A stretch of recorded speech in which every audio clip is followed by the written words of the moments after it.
ज्या बैसरन खोऱ्यामध्ये दहशतवाद्यांनी 26 पर्यटकांची हत्या केली तिथल्या लगतच्या परिसरामध्ये एका संशयिताला ताब्यात घेण्यात आले। कोम्बिंग ऑपरेशन दरम्यान सुरक्षा यंत्रणांच्या जवानांनी ही कारवाई केलेली आहे। जवानांनी जेव्हा या व्यक्तीला हटकलं तेव्हा तिच्या हालचाली संशयास्पद आढळून आल्या। तसंच त्याने बुलेटप्रूफ जॅकेट सुद्धा घातलं होतं आणि म्हणून सुरक्षा यंत्रणेचा संशय अधिक बळावला आणि अखेर या व्यक्तीला ताब्यात घेण्यात आलंय। आपले प्रतिनिधी सोमेश कोलगे आपल्याला या संदर्भात अधिक माहिती देतील। सोमेश, या व्यक्तीबद्दल आणि या सगळ्या ऑपरेशनच्या संदर्भामध्ये आणखीन काय माहिती आहे?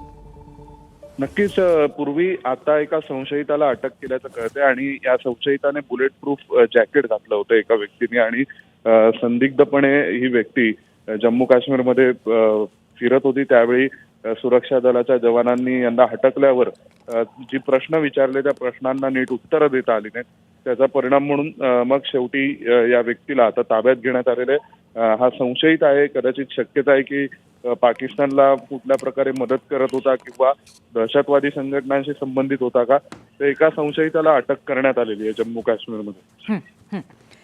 धन्यवाद सोमेश दिलेल्या माहितीबद्दल। त्यामुळे आता जम्मू काश्मीरमध्ये एका संशयिताला अटक करण्यात आलेली आहे। त्याने बुलेट प्रूफ जॅकेट घातलं होतं आणि पोलिसांनी विचारलेल्या प्रश्नांची सुद्धा तो उत्तरं देऊ शकला नाही।